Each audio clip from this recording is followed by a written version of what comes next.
हार्दिक पटेल आंदोलन से निकलने वाले नौजवान नेता हैं। इन्हें बहुत ही संघर्ष और कठिन रास्ते से अपनी बात को कहने का मौका मिला है। 9 महीने नौजवान नेता जेल में रखा गया, 6 महीने गुजरात में नहीं घुसने दिया। मैं ऐसे नौजवान से कहूँगा, इनका स्वागत भी करता हूँ, बधाई भी देता हूँ इनके संघर्ष को। और ज़्यादा समय न लेता हुआ मैं यही कहूँगा कि हार्दिक हमें और आपको सबको सुनाए गुजरात की कहानी।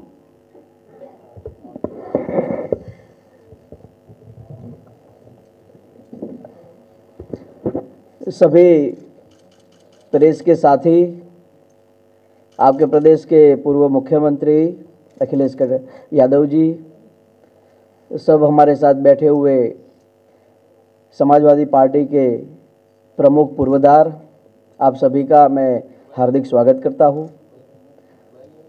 पिछले 4 दिन से हम उत्तर प्रदेश में अलग अलग जिलों में जाकर किसान एवं नौजवानों के नुक्कड़ सभाएं एवं आम सभाओं को हम संबोधित करके आज लखनऊ आए हैं। और हमारे पहली मुलाकात नहीं, इससे पहले भी हम और अखिलेश जी मध्य प्रदेश में, पश्चिम बंगाल में कई बार मिले हैं। तो आज हम उनकी चाय पीने के लिए आए थे, क्योंकि चाय पीते पीते अच्छी बात होती है, ऐसा हमारे प्रधानमंत्री जी ने कहा है। तो हमने चाय पीते पीते थोड़ी अच्छी बात करने का प्रयास किया है।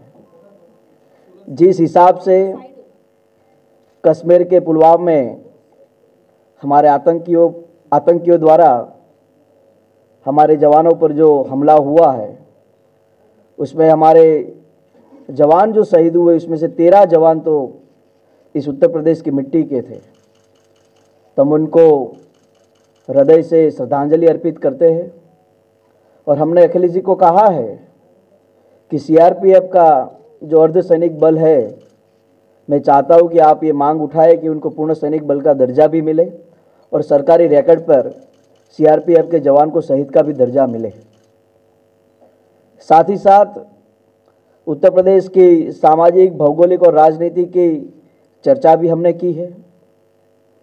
आशा रखते हैं कि जिस हिसाब से गुजरात के एक व्यक्ति ने उत्तर प्रदेश आकर इस देश की बागडोर संभाली है, तो इस बार भी 2019 के चुनाव में उत्तर प्रदेश की भूमिका काफ़ी मजबूत और प्रमुख स्थान पर रहे।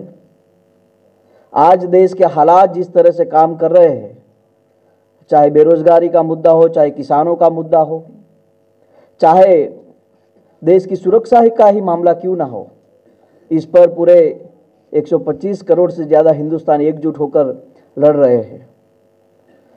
लेकिन आज देश का यूथ, देश का किसान जिस मुश्किल से चल रहा है, उस मुश्किल को कहीं ना कहीं हम लोगों को ढूंढने की ज़रूरत है। गुजरात के अंदर जो गुजरात का मॉडल दिखाकर प्रधानमंत्री जी ने आज देश की हालात इतनी बदतर कर रखी है कि गुजरात मॉडल ऐसा नहीं था। मैंने कल भी प्रतापगढ़ में कहा था कि गुजरात में आज भी गुजरात मॉडल के नाम पर जो राजनीति होती है, लेकिन गुजरात के आज भी 20 जिलों में सिंचाई के लिए पानी नहीं है। आज भी गुजरात का नौजवान बेरोजगारी के तट पर खड़ा है। आज भी गुजरात का किसान आत्महत्या कर रहा है। और जो व्यक्ति प्रधानमंत्री के खिलाफ बात करता है, या फिर वो विपक्ष का आदमी हो जाता है या देशद्रोही हो जाता है।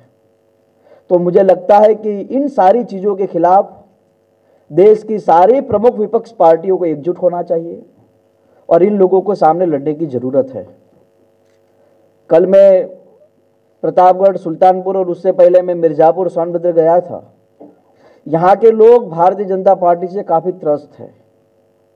कोई व्यक्ति योगी आदित्यनाथ को योगी कहने के लिए तैयार नहीं है। सब लोग अजय बिष्ठी बोल रहे हैं। सब लोग योगी आदित्यनाथ की जो कार्यशैली उस पर सवाल करते हैं।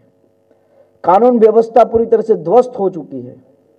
और जिस तरह से 2017 का चुनाव ये लोग कानून व्यवस्था के नाम पर चुनाव लड़े थे, सुरक्षा के नाम पर चुनाव लड़े थे, कहीं ना कहीं इन सरकार में पूरी तरह से यहाँ की सुरक्षा कानून व्यवस्था खत्म हो चुका है। मैंने परसों भी कहा था कि बुंदेलशहर में जिस तरह से पुलिस इंस्पेक्टर की हत्या हुई, उससे पहले उन्नाव में बलात्कार हुए, आगरा में बलात्कार की घटनाएं हुई, इन सारे मुद्दों पर यहाँ के लोगों को जागरूक होने की जरूरत है। और एकमात्र ऐसा प्रदेश उत्तर प्रदेश है पूरे देश में जहाँ पर 85% लोग मजदूरी और किसानी के साथ जुड़े हुए लोग हैं, गरीब लोग हैं। और इन गरीब मजदूर पिछड़े लोगों के लिए यहाँ की सरकार ने कोई काम करना कहीं ना कहीं वाजिब नहीं समझा है। अभी कल भी हम प्रतापगढ़ में जहाँ गए थे, हम सामंतवाद किसी जात को नहीं कहते, सामंतवाद का मतलब होता है गुंडे लोग। और कल हमने प्रतापगढ़ में देखा एक कुर्मी समाज का लड़का पिछले 5 महीनों से गायब है। वहाँ के उनके परिवार के लोग जब पुलिस स्टेशन में एफआईआर करने जाते हैं तो उनकी एफआईआर नहीं ली जा रही है। तो इनके खिलाफ हम यहाँ पर कहीं ना कहीं घूमते हैं, लोगों से मिलते हैं। और अभी तो 25 साल की उम्र है, बहुत कुछ सीखना है हमें। तो हमने सोचा कि उत्तर प्रदेश की राजनीति को समझ लेंगे तो पूरे देश की राजनीति को समझ जाएंगे, क्योंकि यहाँ की राजनीति, यहाँ की सामाजिक स्थिति, यहाँ की भौगोलिक स्थिति पूरे हिंदुस्तान से काफ़ी अलग है। और इसलिए हम यहाँ पर आते हैं, लोगों से मिलते हैं। और बड़े गजब की बात यह भी है कि यहाँ के लोग बड़े प्यारे लोग हैं, बहुत अच्छे लोग हैं। जिस तरह से आज मोदी जी प्रधानमंत्री बने, लेकिन उससे पहले जब भी गुजरात में वो बात करते तो यूपी बिहार को कोसने की ही बात करते थे। लेकिन आज उनका दिल्ली का रास्ता माँ गंगा के चरणों से आकर चला है और आज वो देश के प्रधानमंत्री बने हैं। लेकिन जो सपना उत्तर प्रदेश पूरे हिंदुस्तान के लोगों ने प्रधानमंत्री पर देखा था, उस सपना उन्होंने पूरा नहीं किया। लोग आज अपने आप को ठगा हुआ महसूस करते हैं। ना 15 लाख रुपए खाते में आए, ना दाऊद वापिस आया, ना 2 करोड़ रोजगार मिले, ना स्वामीनाथन रिपोर्ट लागू हुई। तो इन सब मुद्दों के खिलाफ हम लोग लड़ते हैं। हम किसी पार्टी के समर्थक या किसी पार्टी के विरोध में नहीं है, लेकिन इतना जरूर है कि उनकी नीति और सिद्धांतों के खिलाफ है जिन लोगों ने इस देश को बर्बाद करने का काम किया है, यहाँ की प्रमुख संस्थाओं को बर्बाद करने का काम किया है। और आज देश को मजबूत लोगों की जरूरत है, मजबूत सत्ता की जरूरत है। और राष्ट्रभक्ति और राष्ट्रद्रोही का मायना हम लोगों को समझने की जरूरत नहीं है। अगर देश के युवाओं को रोजगार मिल जाए, किसानों को फसल के सही दाम मिल जाए, देश की सुरक्षा ठीक से चले, संविधान पर कोई खतरा ना आए, अगर उस पर जो कोई काम करता है उससे बड़ा देशभक्त कोई नहीं हो सकता। लेकिन इन्होंने इन सारी चीज़, इन सारी मर्यादाओं को ख़त्म करने का काम किया है।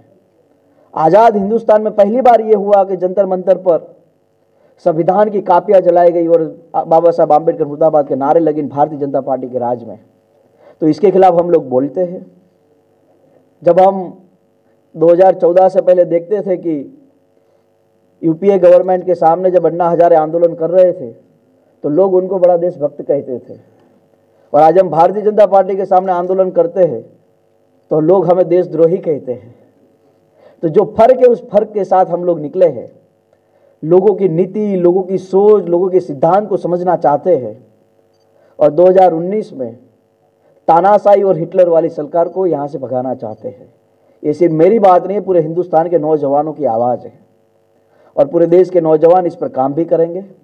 मैं सिर्फ और सिर्फ उत्तर प्रदेश में यहाँ के लोगों को मिलने के लिए आया हूँ, लोगों से मिलता भी हूँ, लगभग पिछले 3-4 महीने से लगातार आता हूँ। लेकिन आज मीडिया से पहली बार रूबरू हुआ हूँ।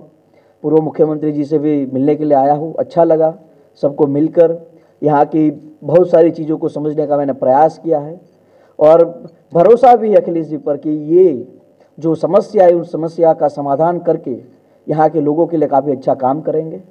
और इन्होंने 2017 से पहले यहाँ पर काफ़ी अच्छा काम किया है। इसका उदाहरण ये है कि गुजरात मॉडल में अभी तक मेट्रो नहीं आई। इससे बड़ा उदाहरण कोई नहीं हो सकता। और मेट्रो इसलिए नहीं आई क्योंकि ये लोग विकास के नाम पर सिर्फ राजनीति करना चाहते हैं, एक के बाद एक झूठ फेंकना चाहते हैं। और हमारे वहाँ एक कहावत है कि हमारे नरेंद्र भाई झूठ बोलते हैं, जोर से बोलते हैं, बार बार बोलते हैं, ताकि हमें और आपको लगे ये बिल्कुल सत्य बोलते हैं। तो इसके खिलाफ हमारी आवाज़ है।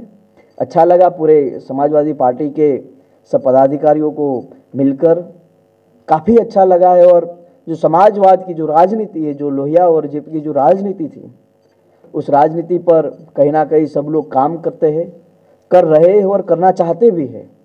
तो अच्छा होगा। आप सभी का हम धन्यवाद अदा करते हैं कि आप लोगों से भी हमें मिलने का मौका मिला। आशा रखते हैं कि बहुत जल्द से जल्द जो हमारे जवान शहीद हुए हैं उनकी आत्मा को शांति मिले, उन पर जिन्होंने भी ये गलत कार्य किया है उनके खिलाफ जल्द से जल्द कार्यवाही की जाए।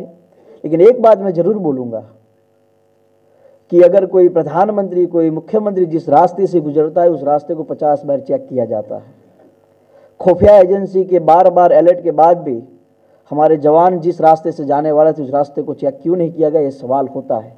हम किसी पर सवाल या कोई विवादित बात नहीं कर रहे, लेकिन आज देश की बात है और देश की सुरक्षा की बात है। क्योंकि बिना युद्ध अगर जब जवान शहीद होता है तो दुख लगता है, क्योंकि आज कई लोगों की मांगें उजड़ गई है, कई लोगों का बेटा मर गया, कई लोगों के पापा मर गए हैं। तो ये सवाल उठते हैं और ये सवाल अगली बार न उठे, इसके लिए काम करने की काफ़ी इस सरकार को ज़रूरत है। आशा रखते हैं कि ये सरकार काम करेगी। धन्यवाद।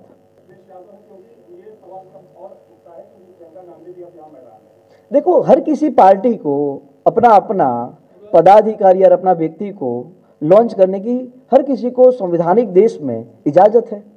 यहाँ पर सपा बसपा का गठबंधन हुआ है, हम तो 4 दिन से घूमे, लोग कहते काफ़ी मजबूत गठबंधन हुआ है, इससे फ़ायदा भी होगा, कहीं ना कहीं भाजपा को नुकसान भी होगा। और बात रही कांग्रेस की, तो कांग्रेस ने भी मान लो कि प्रियंका जी को यहाँ पर लॉन्च किया है, वो भी यहाँ पर कार्यक्रम कर रहे हैं। तो हर पार्टी अपने अपने तरीके से काम कर सकती है। लेकिन अगर हम भी बीजेपी की तरह करने लगेंगे कि नहीं नहीं उनको हम काम नहीं करने देंगे, हम ही करेंगे, तो हम में और बीजेपी में क्या फर्क है? देखो, हमने तो पहले भी मिले तब भी हमने कहा था कि सबको साथ आकर लड़ना चाहिए। अब मान लो कि हम दोनों दोस्त हो गए और तीसरा दोस्त ना आए, इसमें हम क्या करें?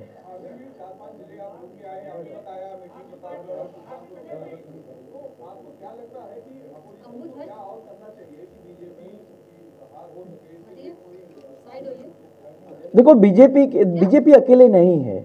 हम बार बार कहते बीजेपी के साथ बहुत लोग जुड़े हुए हैं और यहाँ पर उनकी सरकार है, सेंट्रल में इनकी सरकार है, तो ब्यूरोक्रेट से लेकर सारी चीज़ें उनके, पैसा तो बहुत है, पैसा तो खत्म हो ही नहीं सकता, दूसरी रिजर्व बैंक उनके पास है।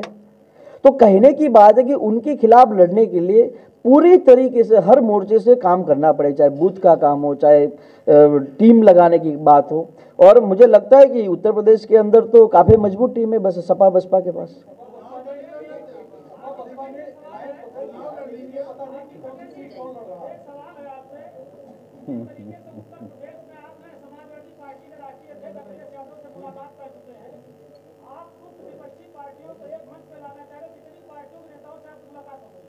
देखो, हम तो अखिलेश जी से मिले, हम तो बहुत महीने पहले मायावती जी से भी बात हुई थी, हम आपसे मिलना चाहते हैं।